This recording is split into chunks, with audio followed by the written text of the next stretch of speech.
welcome to the Bullcast Podcast. I'm Katie Pickler. What's that? Is that sleigh bells I hear? Oh no, it's just Cort in his new bedazzled ugly sweater. Yippee-ki-yay. It's December. It is December. Do you know what that means? It means that I'm stressed as all get out. Yes, because it's the holidays. Yep, exactly.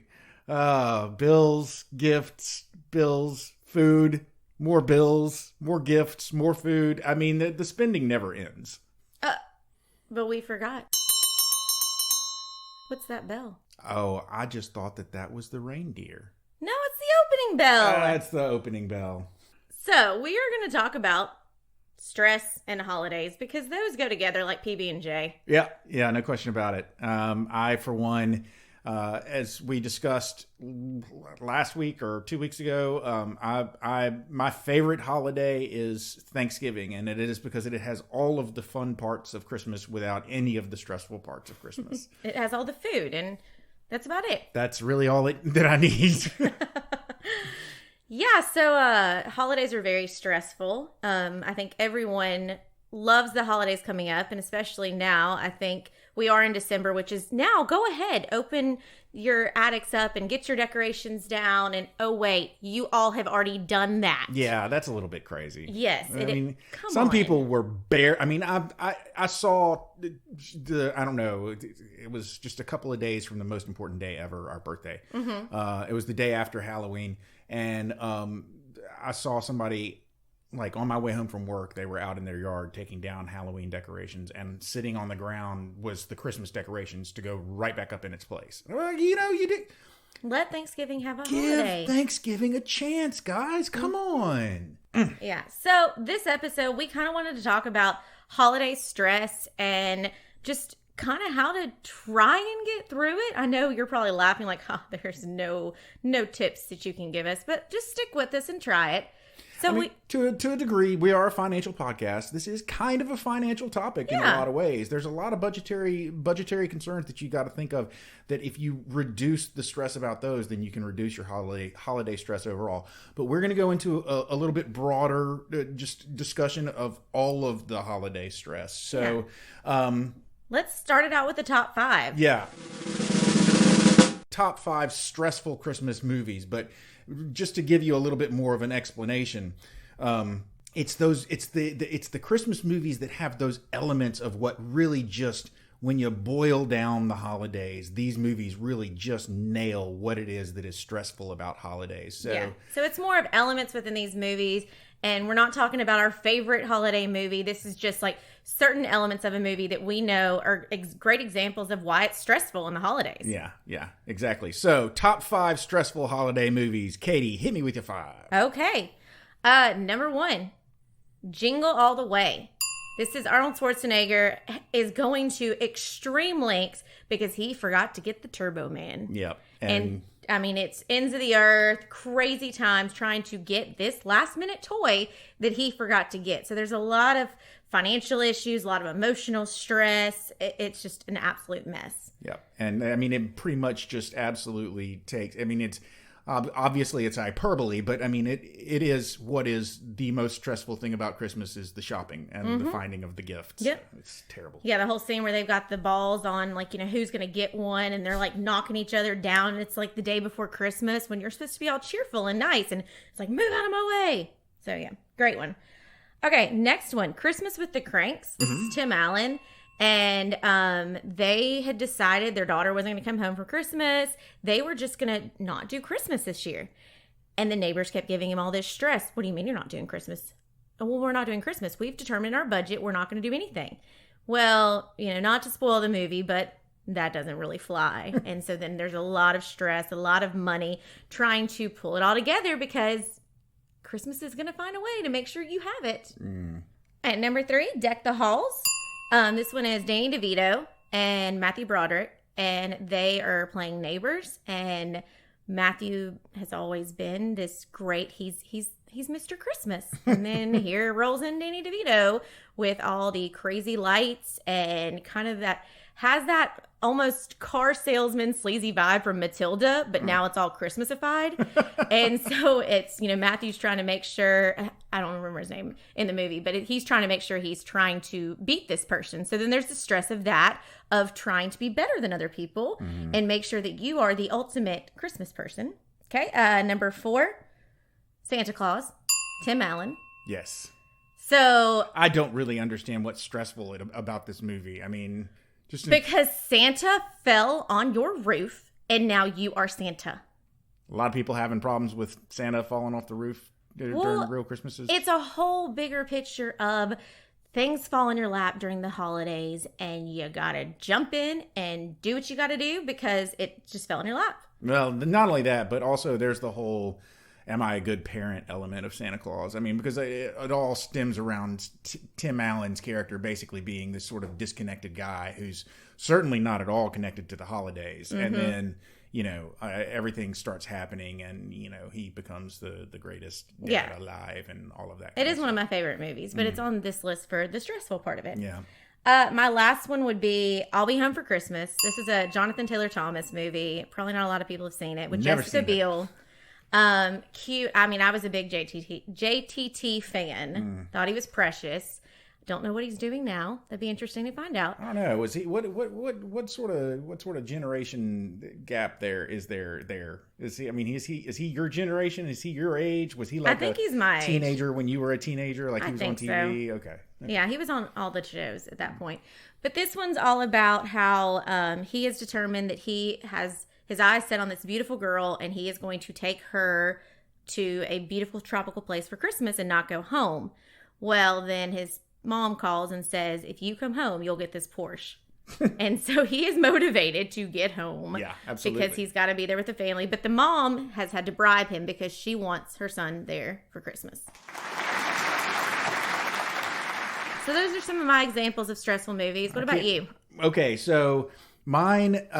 First, let me start with the thing that got us started on this as a possible topic to begin with was just the idea of a movie that we both recently got to see, and it was Holiday, and that's my first movie. Yeah, the new one on Netflix. Yeah. So this is one of those saccharine sweet movies. It's almost like a Hallmark Christmas movie, but not quite because Netflix throws some cuss words and some dirty elements in there to make it a little bit salty. But it is still basically just sort of a sugary sweet romantic comedy based in the holidays. So it's got that kind of Hallmark vibe. The thing is, the entire premise of this movie is this girl and guy who don't want to have to deal with the stress of finding a date for their holiday events. Not just Christmas, but Valentine's Day. All the holidays. Yeah, St. Patrick's Day, all of them. Just 4th of July. They go through the entire year of all the holidays and all of this couple's dates for these holidays and the fact that they sort of stick together as a couple to be each other's holiday. It's a cute little concept, but it speaks to that. One of the more stressful elements of Christmas is that idea of loneliness. Do you have someone? Do you have to find someone? Do you feel pressure from family because you aren't together with someone? That's the second the families ask about relationships. Yeah, that's so. I think it's a good movie to include on this list. Number 2 would be Christmas Vacation, and this is just okay. First of all, it's my dad's favorite movie, or if not his favorite movie, then one of his favorite movies. It's a great movie. I mean, he loves this movie, absolutely loves it, and it is an awesome movie. It was really, I mean, if you think about it, boy, you had Vacation. The original Vacation was awesome. European Vacation, it kind of fell off, and you're thinking, well, this may be done as a series of movies, and then they come back with Christmas Vacation and just knock it out of the park. It was fantastic. Well, within that movie, there's so many elements of the stress because you've got the in-laws coming in, you've got the stress of the meal and it not going the right way, the fire. I mean, everything happens. Well, and Chevy Chase's character, Clark, or Sparky, as his wife calls him, the whole thing, the key to that movie, I think the key stressor of that movie shifts as you go through life. Because one of the things that I've really picked up on now is the element of him as a dad thinking back to Christmases past and how much he loved those old memories of Christmas and wanting everything to be like that for Christmas for his family, and just failing miserably around every turn. I mean, Yeah. so, that kind of level of stress of wanting things to be the way they were and not necessarily focusing on how they are now, that can really turn somebody's Christmas wrong real quick. Now, this next movie, this would be my number 3. This next movie is actually a movie that I don't like at all. It's it's Four Christmases, and I like both of the stars. Reese Witherspoon, I think I've even mentioned, is one of my wife's favorites. Vince Vaughn. So they're not married at the beginning of the movie. Well, they're not married at the end of the movie either. But they're just a couple. They just date. They're not interested in getting married. They're not interested in family Christmases. They want to go out of their way to avoid all of their family's Christmases. Mm-hmm. So every year they schedule a trip. And this particular year, their trip gets canceled. So they have to go to their family Christmas events. And they hate it. The main reason that I don't like the movie, we were sitting here talking about it, and it's got a bunch of hilarious lines. And a lot of them have to do with Vince Vaughn. So, I mean, he's funny, and he's got a lot of funny lines. But he is just a jerk throughout the movie. And it just sort of rubbed me the wrong way. I don't know. I want to root for my protagonist, and I was not rooting for Vince. I'm going to tell you. Number 2 would be The Family Stone. Okay, so Family Stone. Dermot Mulroney, Sarah Jessica Parker, Luke Wilson, big great cast. Yeah, really, really great cast. This is that first time with your significant other's family Christmas gathering kind of feel to it. Sarah Jessica Parker plays sort of the fish out of water kind of person going home to be with her fiance's family for the first time. And it's just awkward. And they all don't like her, and they make it obvious they don't like her, and it's just painful to watch. And so I'm sure there are some of you out there that have had those kinds of experiences with a dinner or something with a family holiday. So, this is if you hate that kind of thing, then this may give you, you may suffer a little PTSD flashback, but it's also can be funny to watch. And then finally, number 1, obviously, just the dad going home for the holidays and some crazy snafu messes everything up, and he's still trying to get to his kids for Christmas, and keeps having roadblocks thrown in his way. Die Hard, of course. Die Hard. Oh, Lordy. Yes. Everybody knows that Die Hard is one of the best Christmas movies ever.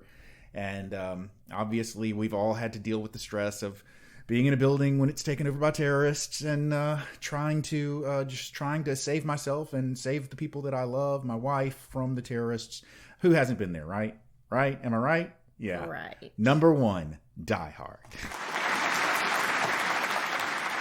Okay, so let's get to some meat or some potatoes or some steak and gravy, or I don't know. Steak and gravy. I don't know. I've got steak on the mind. So, throwing out statistics, 88% of Americans feel that the holiday season is the most stressful time of the year. I think most of us could agree. And, okay, why is it stressful? We overspend.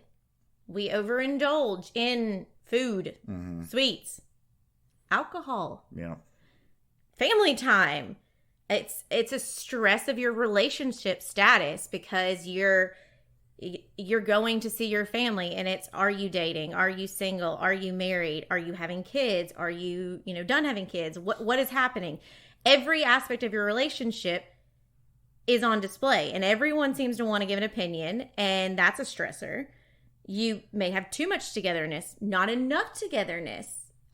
Seasonal affective disorder. Yeah, I'm actually a victim of that. That one affects me pretty significantly every year. So, just those shorter days, the sunlight goes out of your life, and it makes you sad. And some people have that issue. Holidays are hard. Holiday depression is real, y'all. It's hard, and I mean, decorating is a stress as well.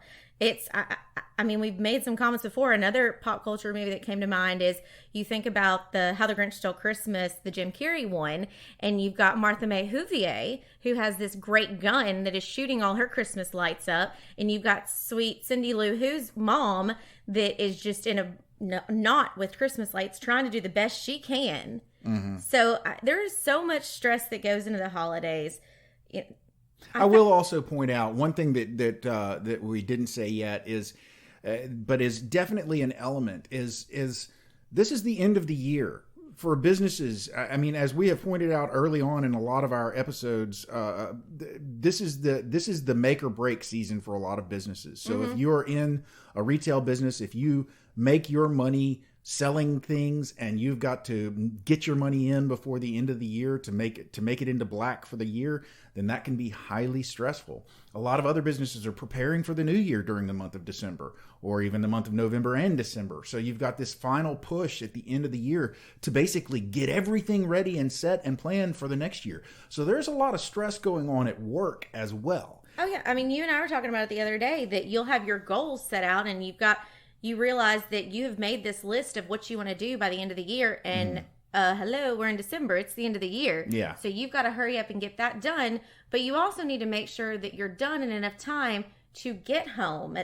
There was that, what was it? Nicolas Cage movie, The Family Man, that he's working late on Christmas. And it's all about, him trying to figure out the importance of Christmas and that you balance work life and home life. And so this is very much in play because if you work too much, you're a Scrooge. Yep. And you've got to balance it out. But, festive stress is what I've seen on a couple of these articles is another way of calling holiday stress is festive stress. And I don't know that it's festive, but, people are stressed about gift shopping and the crowds and the lines and cleaning your house because company's coming over and you want to, in the back of your head, Aunt Sally's going to make a comment because the bookshelf is not dusted fully or something like that. Yes.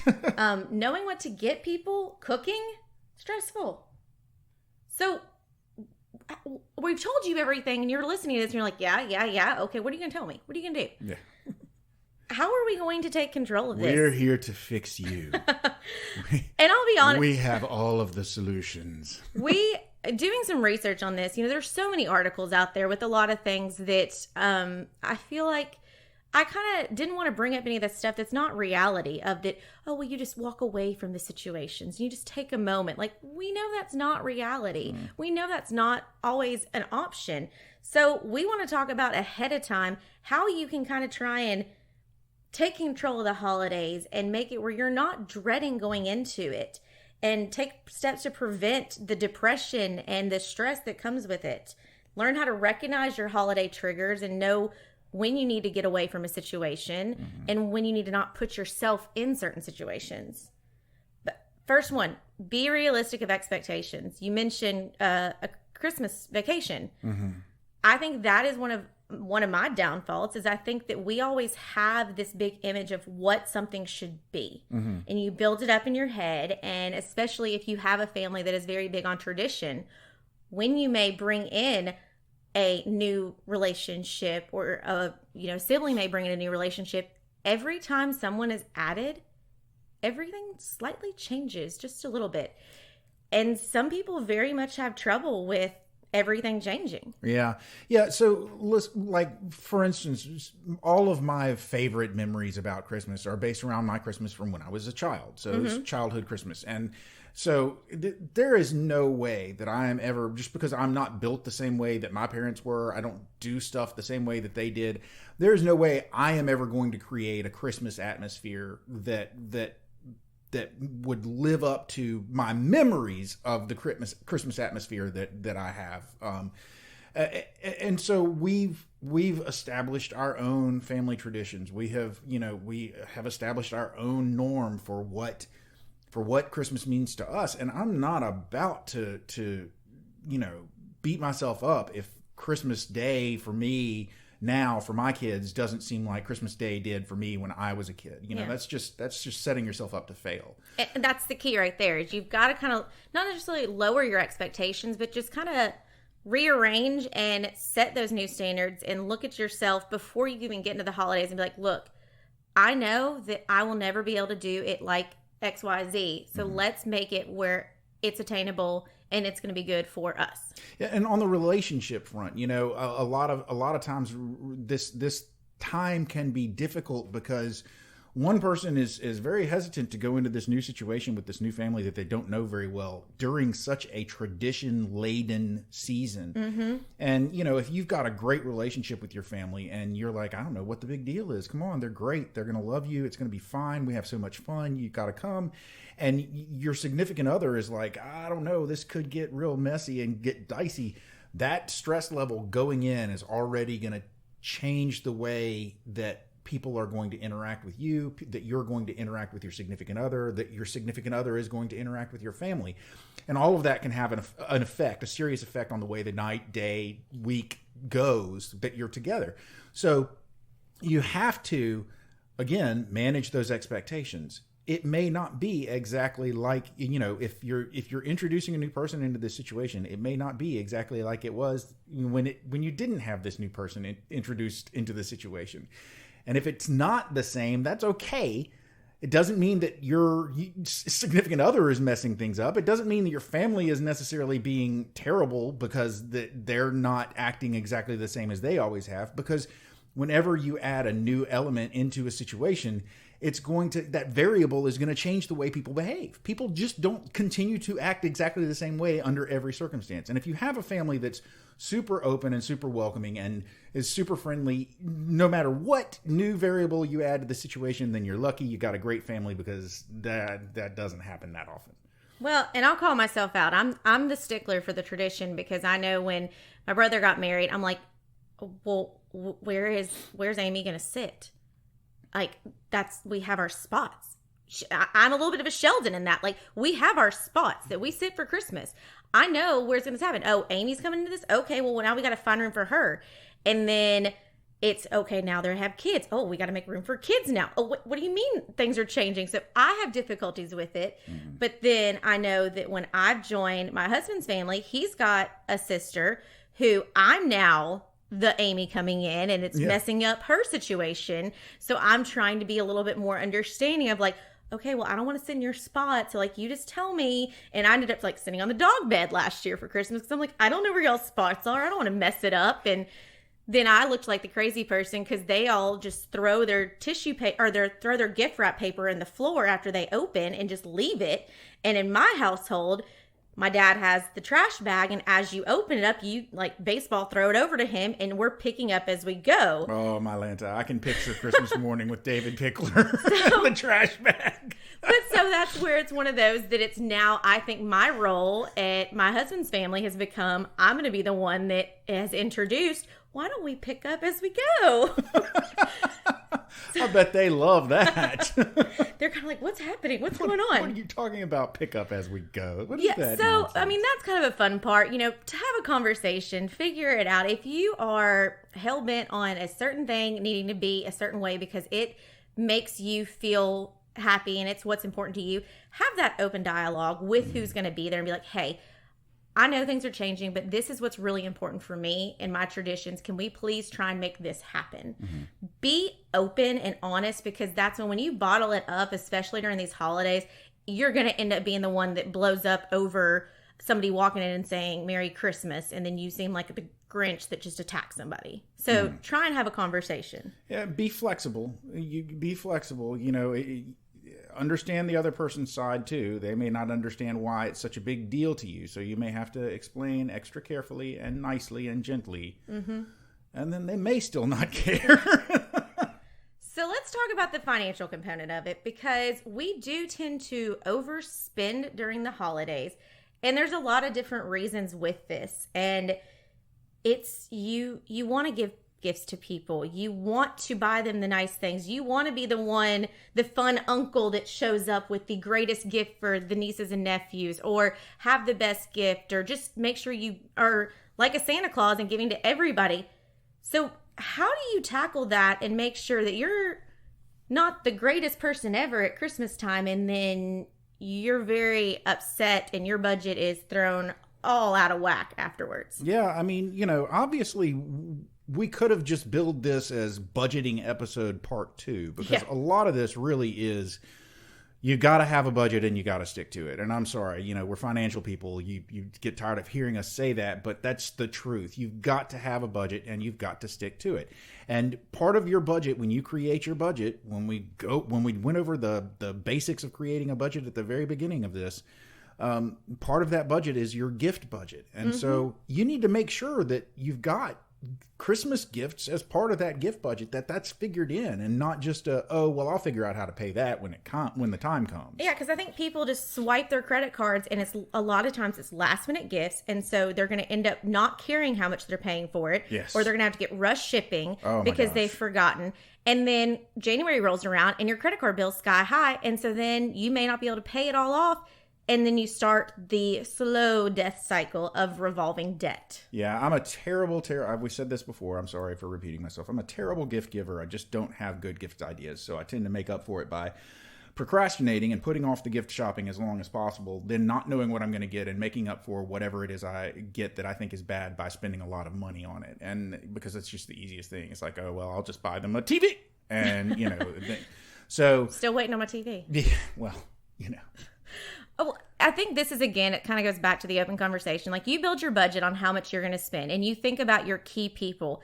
But I think where most people get in trouble is you turn around and it's like, the office is going to be doing a Dirty Santa gift. Well, I got to get something for that. My good old buddy coworker just bought me this great Christmas gift. Crud, I need to hurry up and get them something. Or my thing, and I know I've talked to you till we're blue in the face before, Cort, about this. When you hit a certain age, how do you figure out how to handle friends? You've got your family, and a lot of times you're able to work it out where maybe as a family you're just buying gifts for mom and dad. Maybe, something like that. You've set that. You're in a weird stage right now because you are married and you have a lot of other friends who are married, but you don't necessarily have a lot of other friends that have kids. Yes. Some of them do, some of them don't. So see, once you're all on equal footing in that regard and you all have kids, then it's real simple. You just say, okay, how about we don't give each other gifts? How about we just give gifts to the children? Yeah. And you just have that is a good approach to friends and siblings. That's certainly the way, much to my chagrin, my wife did it with my siblings when we were first starting out as parents. She was like, okay, we've all got kids. Let's start just exchanging gifts for the kids. I was like, wait, what? I like getting presents from my siblings. I want to get presents for my siblings. Yeah. So, but it's an easy way to sort of just address that question. Say, it's just for the kids, and if you got that one friend who is perpetually single and will never have children, then you can get him something just, for him. But why's it got to be a him? Well, I was just, I was thinking of one of your friends. Well, I think it's getting creative. It's thinking outside the box. It's having a conversation early on and saying, hey, you know what? Instead of getting gifts, why don't we all go to dinner? Or why don't we go and do one of those like board and brush activity groups or something like that? Or do like an ornament exchange. Like start setting a tradition with your friends that's better on your budget as well. Because yes, you love your friends and you want to get them something. But I think it's one of those that we got to switch sometimes, and that you maybe splurge more on people for their birthdays, and then Christmas, that's where it's more focused on the families. And the worst thing I think possible is having that where you feel like you got to get somebody something and you have no idea what to get them.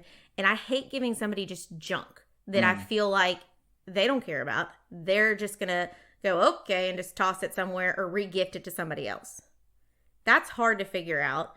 But I will say on a side note, if you do ever feel like you're one of those people that you get gifts and you don't expect it, there's a little secret called the gift closet.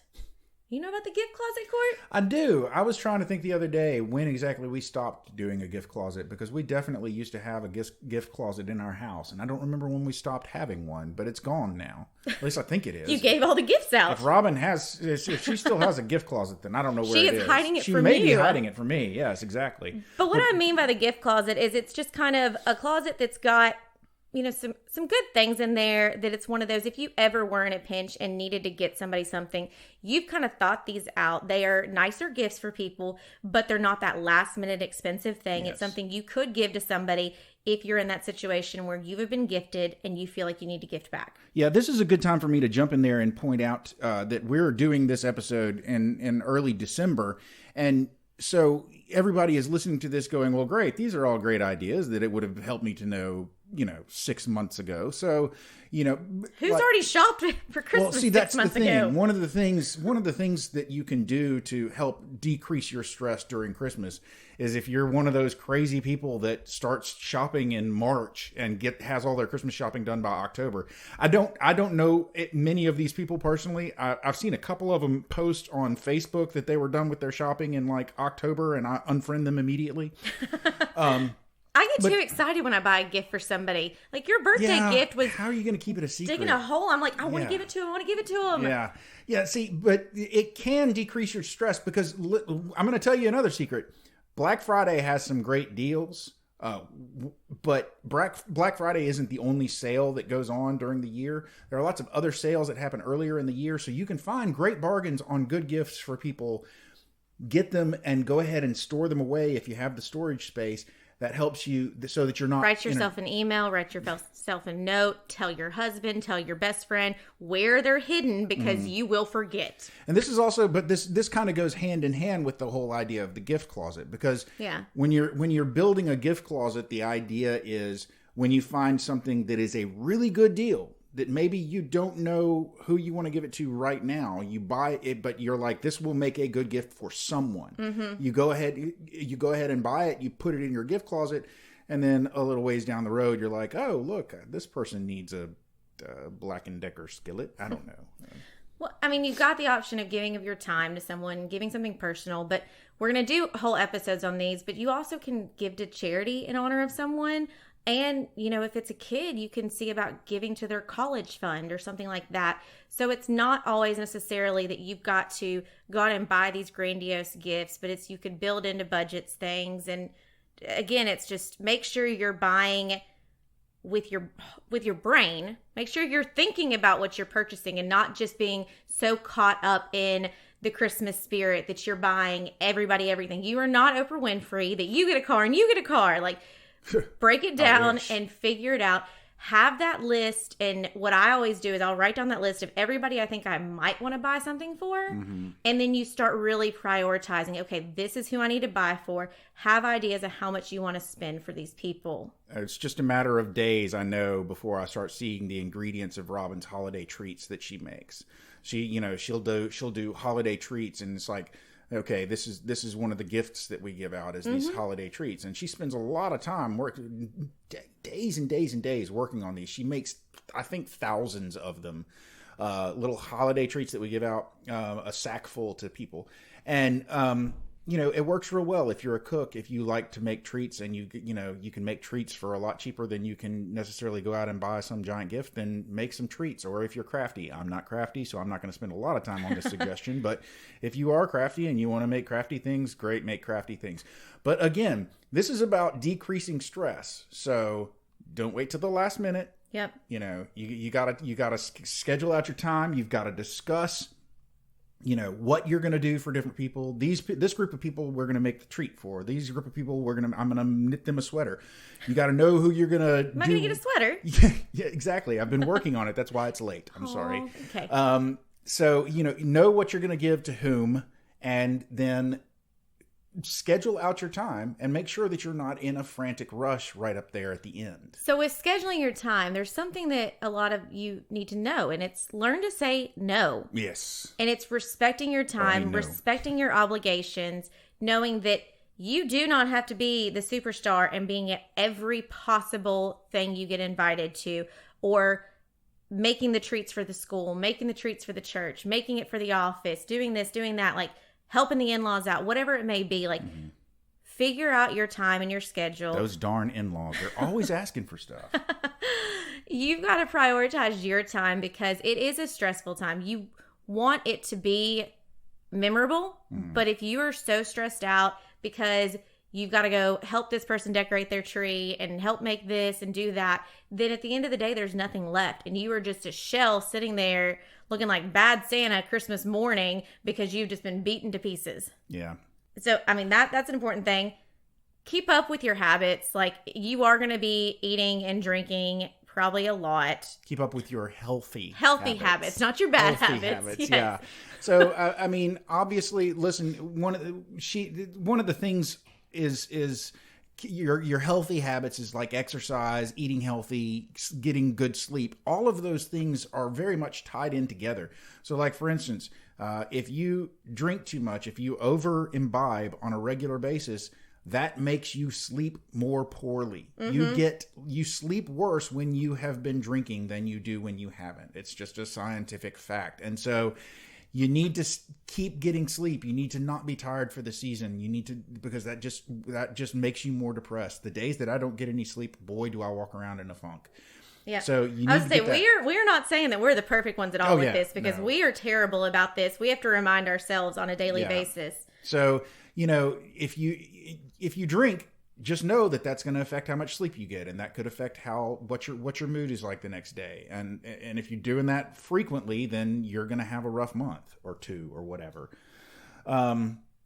Exercise also can fall very easily to the wayside if you have been eating too much or drinking too much or not sleeping enough. It's very easy to drop off on that exercise, but that exercise, that gives you endorphins, and it helps lift up your mood. And happy people just don't go around killing their husbands. Yeah, so sorry, I couldn't resist. I had to throw the Legally Blonde in there.